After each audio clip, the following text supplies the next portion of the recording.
Society has always had a tenacity for conditioning the minds of its population. As men, we are brought up to live the warrior archetype, the businessman, the athlete, the soldier.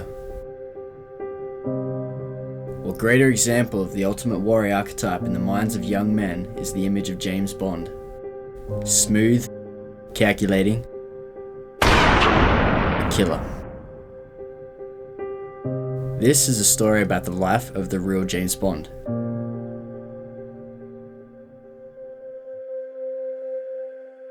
Richard James Bond was born at home on the 22nd of April 1940 in Rains Park in London to parents Margison and Dorothy Bond. Richard was born in a time of war. The madness that inflicts mankind had spread worldwide and all nations were participating in it. London was a particularly dangerous place to grow up in. The Germans had started bombing.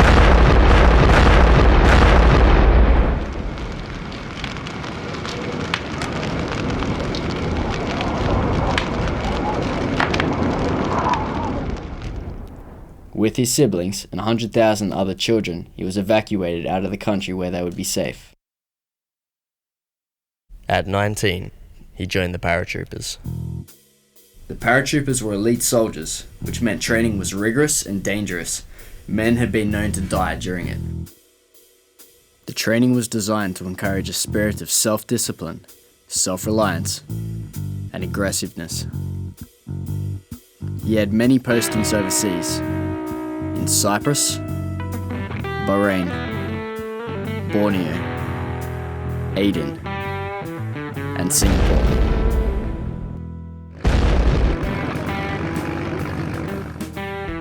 With exemplary military conduct, Richard rose through the ranks to the level of sergeant. By this stage, Richard had had enough of the paratroopers and subsequently transferred to the Intelligence Corps. He became crucial in setting up the 11th Intelligence Company that operated in Northern Ireland. His life was not the glamorous one of James Bond, and much of it was spent bored conducting stakeouts. One stakeout he recounted, him and 3 of his men were hiding out at a country manor waiting for an IRA officer to come home. The operative in the bush, out of boredom, had started to play with his pistol. Doing so, he accidentally dropped the clip, spilling bullets all over the footpath. While Richard and the other soldier attempted at smothering their laughter, a hand appeared from the bushes, fumbling around to retrieve the lost ammunition. One day a man approached him in the street, shook his hand, and walked off. This was a sign that his time in Ireland had finished, his cover was blown, and he would be shortly assassinated. His career had come to an end. He had sacrificed himself for his country long enough. And by this time, Richard had married, divorced, remarried, then divorced again, the same woman. Service life had been hard on his wife and 2 daughters, and they had suffered his absence. With no career, a broken down family relationship, and major depression, Richard moved to Australia. He joined his brother Tom, who had immigrated earlier.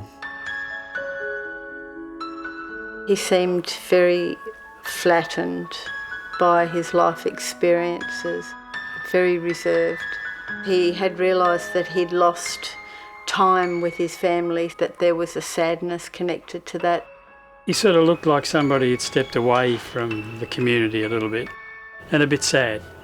It's become very clear that for a lot of men who've been involved in war situations, the outcome isn't always very productive.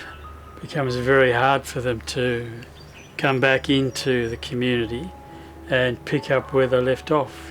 Issues around trying to come to terms with what they've done, and what they've had to do, and what they've seen done. In your normal run-of-the-mill life, you're not involved with conspiring to take the lives of others or to alter the lives of others, and you're not expecting people that you know and are close to be killed or whatever. But in the sort of work that he was in, he would have been involved with both.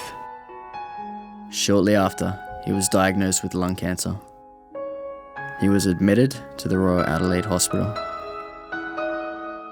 He was treated unsuccessfully, told he had 2 weeks to live, and discharged from the hospital. His nephew flew down to help him drive back up. A private and reserved man, under the influence of a lot of morphine, opened up about his sadness about his life and lost relationships. He spent his last days with his nephew. As he passed in and out of consciousness, his brother sat with him. Richard let out his last breath with Tom watching over him. He died peacefully. Richard's story is one of adventure and accomplishment, but it is also a story of suffering, broken families, and lost happiness. His is a cautionary tale.